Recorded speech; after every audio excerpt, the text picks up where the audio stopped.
Welcome to Real Talk No Filter. This is your host, David, and I have to my left, Allison. Allison, you've gone through a lot, and I believe, based off our conversation, your biggest trauma or your biggest experience happened in 2020, and then you also touched base of it on in 1989 when you got your tech certificate or diploma. But you go ahead and tell your story because I don't want to mess up. First, David, thanks for having me. Yeah, 2020. 2020 was a challenging year for a lot of us, and I definitely got thrown a little extra. In March or April, I was going for an easy bike ride, and just to give you my background, I was a Division I swimmer, a triathlete. So going on like up a little incline is no big deal for me. But I had chest pains, and thought it was asthma, even though I did all those sports, but then figured out that my heart valve had failed. And we had known that I had a defective heart valve, and it gets checked every August. And every August, they're like, there's mild, moderate, severe. You're mild, probably won't be an issue for decades. See you next year. And somehow between that August and April, my valve had failed. And it took a while to get into the hospital for more tests because of COVID, because it was considered elective. And then when I got in the hospital, they said, you had to have open heart surgery. We need to replace the valve. In the middle of COVID, I got dropped off at the curb and went in for open heart surgery. And unfortunately, it didn't go as planned. They were not able to get me off bypass. After 9 hours, I was put in a state of suspended animation, which is like an induced coma for 6 days. Woke up, nobody I know could be there because of COVID, confused, in the ICU for a long time. And during that time, I was able to get the strength back in my arms, but I lost the ability to walk. And when they finally were going to start teaching me to walk again, we found out that my right foot had dropped. It was just hanging there because the device that kept me alive was on my right groin and had flattened a lot of the nerves in my leg. So I had to learn to walk with a dropped foot. And I got home and had to learn to walk again with a walker. And I looked at my partner on the second day and said, no, a walker, I'm not walker girl. A walker is not going to be part of my life. And we literally threw the walker away on the second day. And I just held on to him and built back up. And then we were too scared to have anybody come in. We had one guy come in who had to literally teach me how to sit up in bed. That's how weak I was. I couldn't even make it the 10 feet to the bathroom. But rehabbed all by ourselves because of COVID. I've been an athlete my whole life. I know my body pretty well and was able to start rehabbing it. Unfortunately, I ended up back in the hospital a few more times. I had some other challenges, including more surgeries, collapsed lung, and a few other things. And all that time, you're trying not to lose the progress that you've made walking. So I got out of the hospital for the last time, the end of July. And 2 months later, I actually did a 20-mile bike ride of rolling hills. Oh, wow. And 3 months later, I was able to do a 6-mile hike at 6,000 feet. And the big win for me was I'm a stand-up paddleboarder, and I'm on a skinny racing board out in the open ocean. And I never knew if I'd be able to do that again because when I started walking again, I was like a drunken soldier. I'd veer a lot. Well, you can't veer on a board that's only 26 inches wide. Yeah. And, by September, I actually was able to get back out on the board and in the open ocean again. So it was, good. I've had some relapses from a medication standpoint. My heart's great. It's just a balancing game on medication. So it's been rough, but yeah, it was crazy. So I had this extra challenge, and all during COVID, which was crazy because my partner had to do it all. No, it wasn't like some friends could give him a break for a couple of days or they can do groceries and drop them off, but we're in a pandemic. And so I was high risk after my surgery. And so he had to stay completely isolated. Yeah, it was crazy. So that's my 2020. That's intense. And so you have to deal with COVID plus all of that. That's a lot to take in, to be honest with you. Yeah. The biggest thing I want to ask you is what kept you motivated? Well, I wanted my life back. And so, it's a lot of things. I've always been a trailblazer. I live a big life. I live a very big life. In my career and my personal life as an athlete, and I just wasn't ready I was not going to live a small life.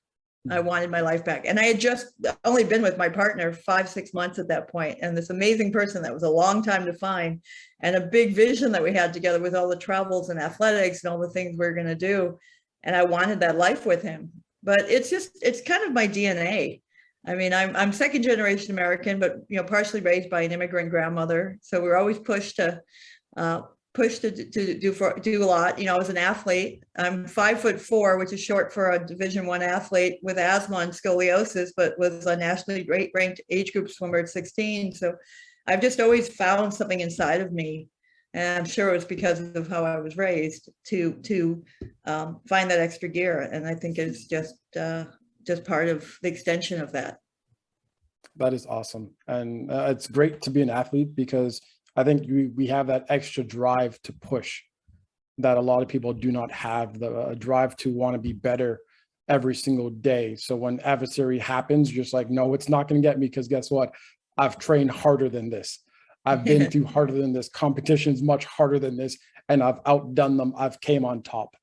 So it's good to know. Yeah, that. it's they just to be honest, they told me the only reason I'm alive is because of my strength of the athletics, because when I was unconscious, they said that my blood pressure dropped many times dangerously low, and my body responded really quickly to the medication. And they said if I wasn't as fit as I was, I probably wouldn't be here. I mean, at the time, the numbers vary, but it's once you get put on that device, you have about a 40% chance of getting off it. And so when I went back into the hospital a third time, they were bummed to see me back in the hospital, but they were also so happy to see me because I had a lot of the same nurses on my third time in the cardiac ICU. And they were just so happy that I was living a life, and that, this was it was a bummer that I was back, but yeah, it was a big deal. And the hospital I was in, I was the first patient on that device too. And so that was kind of crazy. That is awesome. That is awesome. Very glad to hear that. You talked a lot about sports and being an athlete. What got you into sports at such a young age? My mom was athletic. She was like a self-taught tennis player. Someone gave her a tennis racket and taught herself against the side of a building, and almost became a prorated athlete. And her tennis partner was the local swim coach. My mom was scared of the water because her dad drowned on a Navy ship during the war. So my dad and uncle and aunt got my sister and I in the water, and then she thought it would be a good thing to keep us busy. So I was 7 and my sister was 9, and we started on the local swim team, and That's turned awesome. out we were both pretty good at it. So that's how it started. Yeah. That is awesome. I love that you're full of like history, and I love that. Again, with your mom being an athlete, your dad being in the Navy, there's a lot of that. And like you mentioned, your grandmother. It was my grandpa. That was. Grandpa. Sorry about that. Yeah. Yeah. Dad was in the reserves. Yeah. Yeah. So yeah, just like you're full of history, and I love that. And I wish I knew about this prior, because I'm astonished, to be honest with you, which is fantastic. Well, it's important, I mean, our family came over, our grandparents, I know on my mother's side, their struggle to get to America was big. And they were in Palestine and trying to escape having to fight for the Ottoman Empire. But a lot of the rest of it was during the rise of anti-Semitism, and a lot of other countries were not accepting Jews, and they were getting tossed out. And so they had a real journey to get to America. And then it got even crazier, because then my great grandparents got here, and then they both died, and my grandma and her 4 siblings were put in foster care after this whole excursion to get here. And yeah, so it's just, there was such a crazy background, and I'm sure that helped form my mom, which is what helped form my sister and I. Yeah. Exactly. That's what I mean. Like, I'm seeing the history, and all I just see is like, you guys are going through the adversary, but then overcoming and conquering. And that looks like it passed down from generation to generation, in which now I see it embedded in you. So, which is fantastic. Yeah. I talk about there's these pivotal moments of choice. You get to decide in life if you're going to be a victim or a victor. Yeah. And like when I had throwing the walker away, that was not going to be part of my life. And once you make that choice, it's a lot easier. Like, you really make that choice. Not like, oh, I'd like to do this. No, I am going to do this. It's so much easier for the action. It's kind of like it's like a force that just starts pulling you forward when you really commit to that choice. And I was that way as a swimmer. I knew that at the 3/4 point of any race, if I was even with anybody, nobody wanted to win more than I did. That was my choice. I chose that I was going to win that race. Or I'm a woman in tech, and there was a lot of times people didn't want you there, but it's a choice, right? I'm not going to let their dialogue change me. So there's this power. I just really believe in the power of choice and decision in your life. And I was raised with that. So I think that really helped. I didn't have to formulate it on my own. It was just in our family DNA. I seriously, I love what you're saying about that. And you're absolutely right on that. It really is a choice. And you have to be dedicated to that purpose of saying that, guess what? I'm going to be an overcomer. I'm a runner. I play a lot of sports. And even when I'm running, I'm just like, I see people at that 100-meter mark, like just before it goes, like just the end of the race. I'm just like, buddy, I know I could complete 100 meters faster than anybody here. And you just see me just sprint. And I point out as like the closest person to the finish line. I'm like, you're not going to beat me no matter what. And I just give it my all. And it's just, I love the drive of playing sports and the overall competition of it. Because honestly, like you mentioned, it's that inner spirit and that inner adrenaline that really just pulls you into it, that it's just a different level. It's like going above and beyond. So which is fantastic. Well, then, as a runner too, running, I did triathlons for 15 years after swimming, and I am not meant to run, but there's a point, right, in your running where your body is about to either, it's that choice, right? You're either going to just say, I can't do this, or you're like, I'm going to find another gear, right? And you make a choice. It sounds like when you're running, you made that choice, right? And it's always that there's these moments that we make a decision, and your decision was, yeah, they're going to get tired and I'm not. Yeah, exactly. And it's funny, I know we're somewhat going off topic, but I just love how this conversation is flowing. It's a fact that when I do my runs, especially the long runs, I've always said there's one point where your body gives up, but it's your spirit that carries you forward. And I feel like it's very true with people, with not just being in the being athletic, it's also in business and personal. If you don't have that drive to keep going, and it takes outside the human side versus the physical side of things, but more of a will and the drive that you create within yourself, in that confidence that you have for yourself, that you're going to be above and beyond. Yeah, I really am a believer in the power of the mind. I mean, we can do so much with our mind, and it's just training people to do that and training yourself to do that. But the mind is powerful. The will is very powerful. You just have to tap into it. And I think when you hear about my recovery, I think everyone thinks about, oh, well, it was easy. No, it's not a straight line, right? I had relapses. I was back in the hospital multiple times. I was on one point so much medication I couldn't get out of bed, because the heart valve is fine, but now the goal is to make sure it lasts as long as possible. So and then I was the third time in the hospital was inflammation, right? And it's not linear. When I got my second vaccine shot, it re-inflamed me, but you can't take anti-inflammatories because the vaccine is inflaming you to work. So, I mean, it hasn't been like, oh, look at your recovery. It's like, no, from the outside, it might seem thin, but if I didn't have somebody, because he can tell you, I wasn't always the nicest person, and I'm a nice person through all this and struggling, and had to be made to get out of bed sometimes, and made to do the things I didn't want to do. So I don't want people to think the journey was easy. It's just that I was committed to the journey despite the pitfalls. Yeah, I could fully relate. Some people know this or not. I'm actually 2 months ago, I had hip surgery, and I was in crutches for 6 weeks. And just that, my body, I see people running and walking. I'm just like, it's eating me up, to tell you the truth. And I'm off the crutches now, and I'm walking a little bit better than how I was before. And I could see the journey, I see the process, but again, it's just seeing a lot of the competition happen. And what really got to me was when I see the Olympics happen, I'm just like, it's something with the Olympics, I don't know, maybe it's just me, it gets me going. I'm just like, I just want to go and go and go and persevere and challenge myself even more, because I see other people doing it.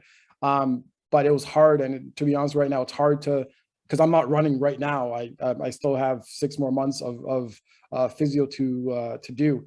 And just to know, again, someone like yourself that has gone through, and you probably still are, I'm not sure, those getting back to form, it's very important to me, and it's hard. It's tough. It's tough because, when you're an athlete, if I work out, I'll get my goals. And like until I'm still not back into the shape I was in. I lost so much. I was very muscular. I lost all my muscularity. Because of the medication, wasn't getting blood to my extreme, so I couldn't work out. Just in the last week, I do like a semi-private group workout at this gym, and the trainer is finally like, I'm back.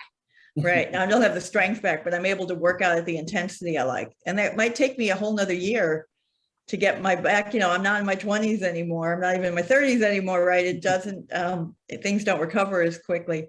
And so it's easy to get frustrated, and it's easy to play the comparison game of what you used to do. And you can do all that, but then you can visit with those emotions. You just don't get to live in them. Very true.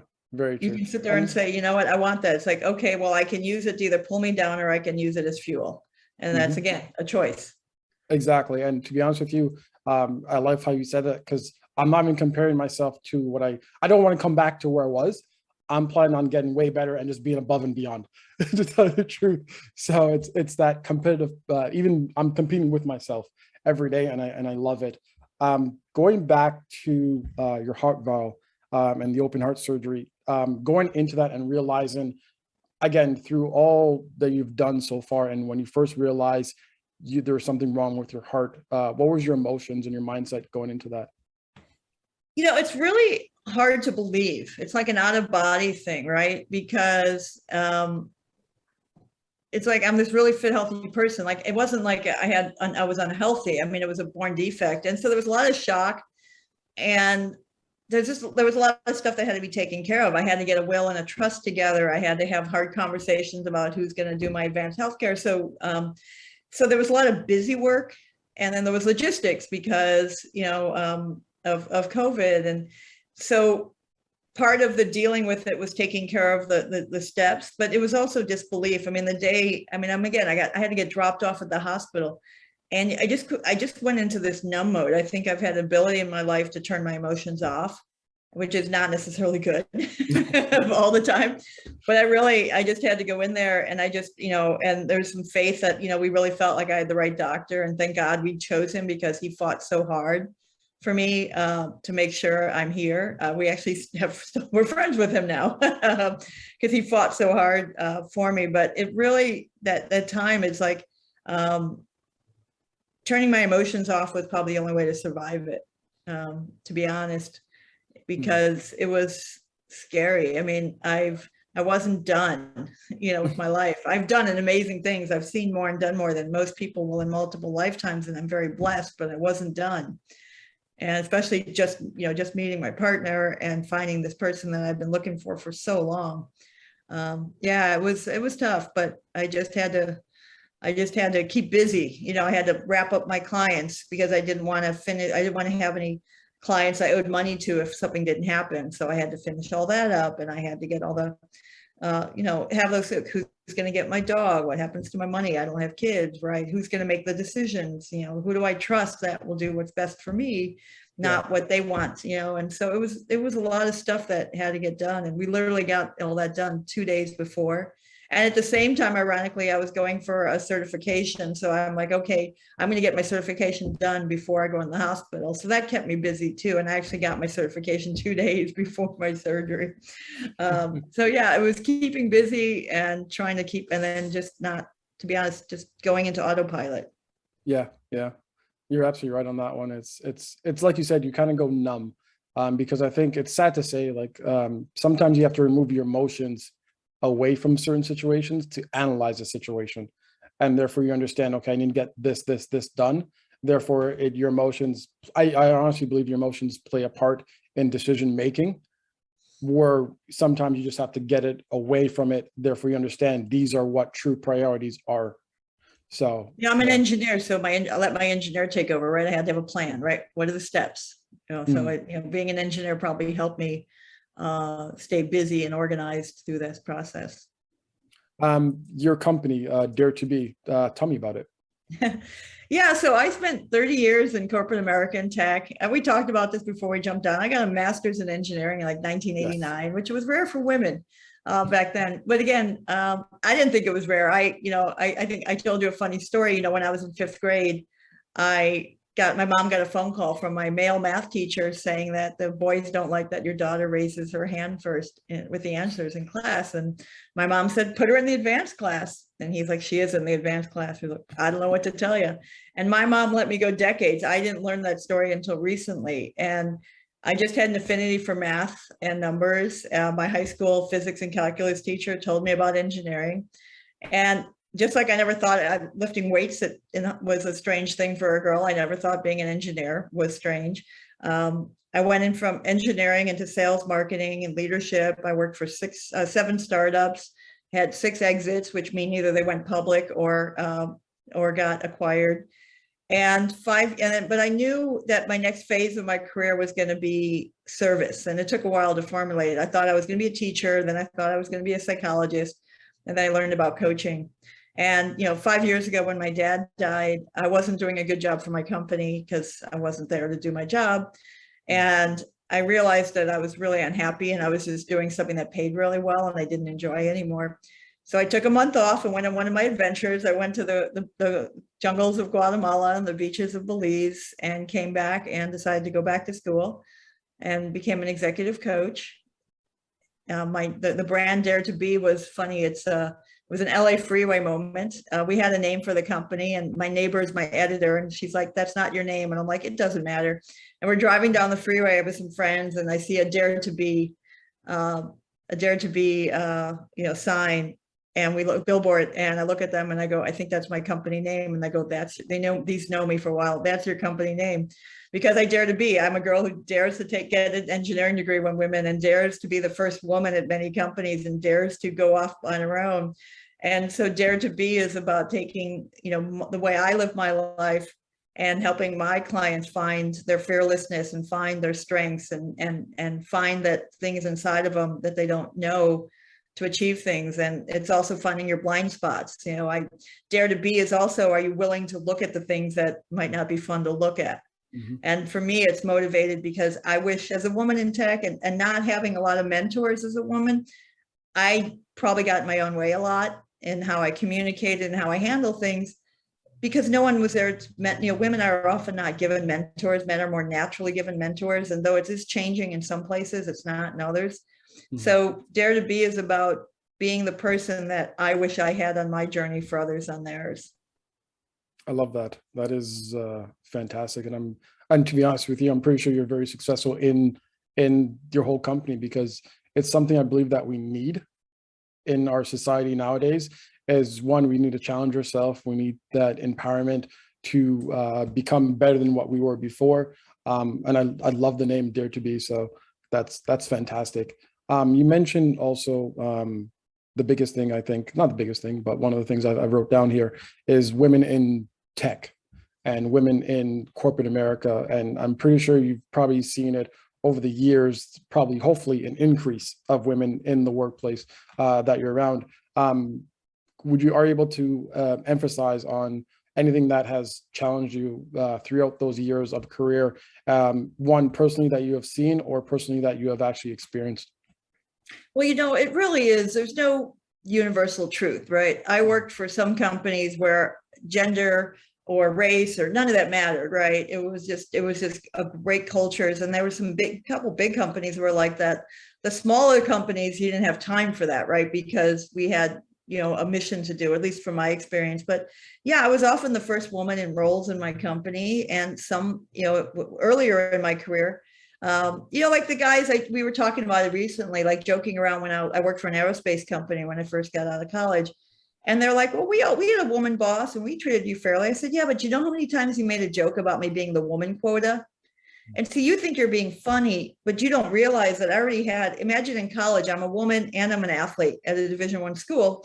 So I already got the teachers doubly don't believe that I actually have the brain. And so they don't realize that they're just compounding, even though they think they're being funny, they don't realize that they're compounding the challenges that I've had, from 5th grade on, right? Of people saying, don't be all you can be. And so it's not always intentional. I mean, I have worked at companies. I remember one guy said to me once, "You need to stop making this woman thing an issue." And I never do. I never thought what I was doing was weird for a woman. And I asked him for an example. I played the game. I said, "Thank you. I appreciate your concern for my career. Can you give me an example so I can learn from it?" And his response was, crickets. I said, "Well, when you come up with one, I'd really appreciate if you share it with me." And walked away. And I've had the boys club in tech. Some certain types of verticals inside tech industry are boys club, where in sales, you don't get the territory that you want.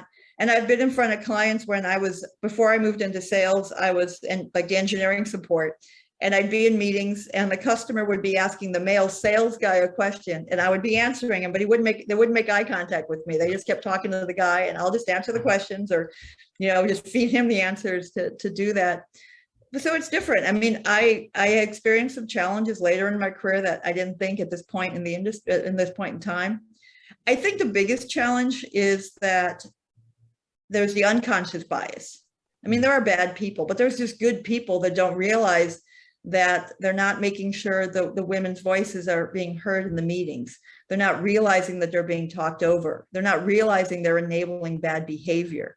So I think I think right now a lot of companies are training on this unconscious bias, and a lot of people are like, oh, I didn't realize I was such a bad guy, and how do I deal with it? And so I'm glad that there's an awareness, but now we need to equip these people with tools so they can overcome that. Like, how do you make sure everybody's voice is heard in the meeting, not necessarily the woman or the minority or the introvert, right? Yeah. How do you make sure everybody feels that they're welcome and encouraged? How do you make sure everything's fair? And so I think that we're in this unique time of awareness of that. And now, but I also notice that there's often a disconnect from the executives saying this is how we want our company to be and the actual, on the street. And I'm hoping that companies, and that's what I go in when I work with companies, is to help them really close that gap from the vision and reality that often exists. You're absolutely right on that one. And all companies, I believe, should have a mission statement and also a value, because without that, they're lost. And they have to make sure that they're always entwined with their mission statement, and make sure that it also covers everybody as employees and is good for the overall, environment around them as well. Because when you have a bad mission statement and you all say the top tier management knows about it and they follow it, but then everyone else under is not, your company starts to, crumble from the ground under. So. Well, yeah, I mean, there's something going on right now called the Great Resignation. And it really is, people have to go back to the office. They're realizing they don't want to go. Either they're taking early retirement, or they're realizing that they were unhappy, and this pandemic can get some lessons in there. So a lot of companies are realizing, first, they haven't trained enough people on the bench to have more people, but they're also questioning, why am I a company people don't want to come back from or come back to? So it's a really interesting dynamic going on, and companies have to look in the mirror. I mean, there are some companies that I worked for that are really all about the bottom line, and the ends justify the means, and their culture is probably not going to change. And those kind of companies are tough, but there are companies out there that really walk the walk and want to do that. It's just, you got to figure out how to do that. Make sure that, have they ever managed women before? Have they ever managed minorities before? How do they run their meetings? It's like you have to be interviewing them and making sure that you're getting what you want out of that culture as well.